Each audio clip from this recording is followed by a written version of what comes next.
Hoje iremos falar sobre o processo de evolução do Brasil, do descobrimento até os dias atuais.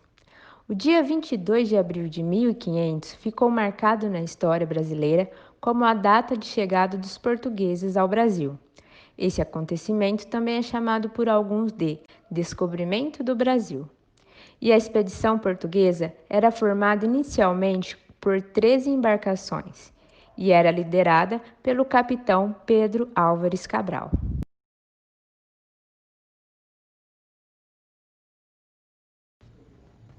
O pau-brasil é uma árvore nativa do Brasil e sua exploração foi a primeira atividade econômica realizada pelos portugueses. A exploração dessa árvore foi tão intensa que a árvore quase foi extinta. O trabalho de derrubada da árvore era realizado pelos indígenas com base no escambo. Chegando ao litoral sul do atual estado da Bahia, as caravelas da esquadra portuguesa avistaram um monte, o qual foi batizado de Monte Pascoal. Nesta data, 22 de abril, uma pequena incursão da frota aportaria no litoral, local que ficou conhecido como Porto Seguro.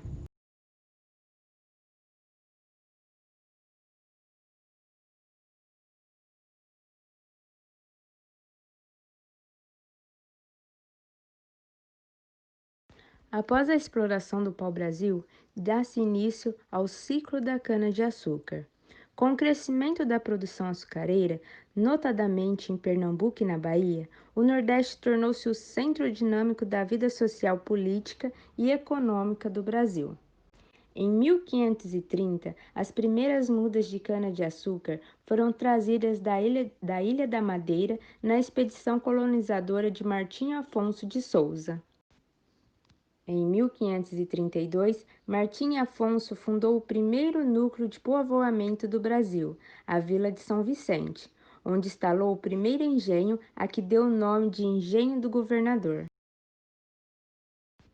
Engenho era onde se localizava a Casa Grande, a Capela, a Senzala, a Fábrica do Açúcar, os canaviais e as casas de alguns trabalhadores livres, como o feitor, o mestre do açúcar e alguns lavradores contratados e outros. O senhor do engenho vivia na Casa Grande, com seus agregados e parentes, exercendo sobre eles grande autoridade. Os negros, explorados como mão de obra escrava, habitavam as senzalas.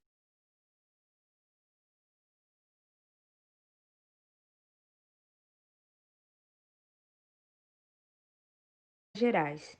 Na segunda metade do século XVII, foi marcada a intensificação de expedições exploratórias para o interior. Em pouco mais de 3 décadas, descobriram grandes reservas de ouro em Minas Gerais.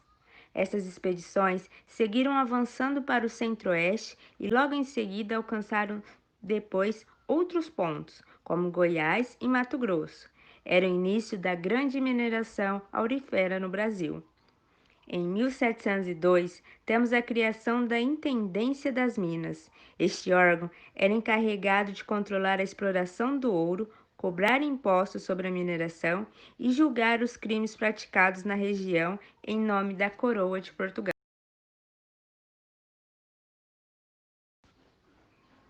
Mais tarde, o cultivo do café foi a base da economia do Império do Brasil, mesmo antes das regências. Não sem motivo, a bandeira símbolo do Império, desenhada pelo pintor Jean-Baptiste de Brett e que entrou em vigor em 1º de dezembro de 1822, continha um ramo de café. Nas grandes fazendas, a planta se transformou na principal lavoura e, para preservá-las, aqueles proprietários de escravos e de terras, que ficaram conhecidos como os barões do café, defendiam um regime de produção latifundiária escravizista.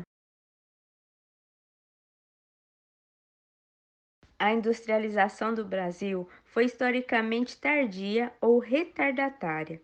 Enquanto na Inglaterra acontecia a primeira revolução industrial, o Brasil vivia sob o regime colonial e escravista. Desta maneira, as primeiras fábricas só puderam ser abertas com a chegada da família real ao Brasil em 1808. Para fins de estudos, o desenvolvimento industrial do Brasil é dividido em quatro fases. Primeira, que vai de 1530 a 1808, período colonial quando as indústrias estavam proibidas. A segunda fase, de 1808 a 1930, compreende a época joanina, o primeiro e o segundo reinado e a primeira república. Surgem as primeiras fábricas, mas o café era o grande produto de exportação. Na terceira fase, de 1930 a 1956, alguns assinalam que nesta década se deu a Revolução Industrial Brasileira. O governo Vargas passa a ser o grande investidor e tomador da indústria pesada no país.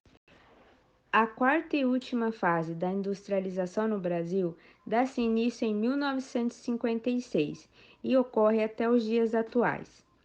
Começa-se com o estímulo da indústria de automóveis por Juscelino Kubitschek, a abertura da economia ao capital estrangeiro e a globalização.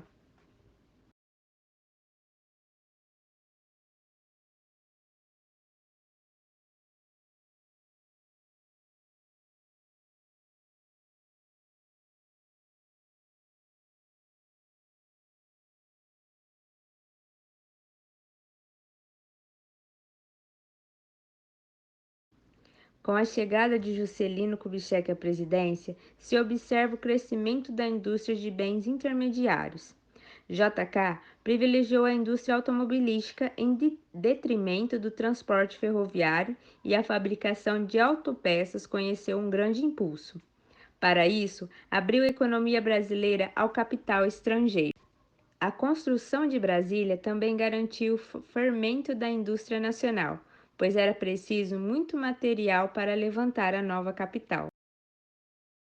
Nos dias atuais, é muito recorrente a exploração capitalista. O operário sabe perfeitamente que o seu trabalho enriquece cada vez mais o patrão, isto é, o capitalista, enquanto ele mesmo passa uma vida inteira realizando tarefas em troca de um salário suficiente apenas para a sobrevivência. Este foi um pequeno resumo do descobrimento do Brasil até os dias atuais.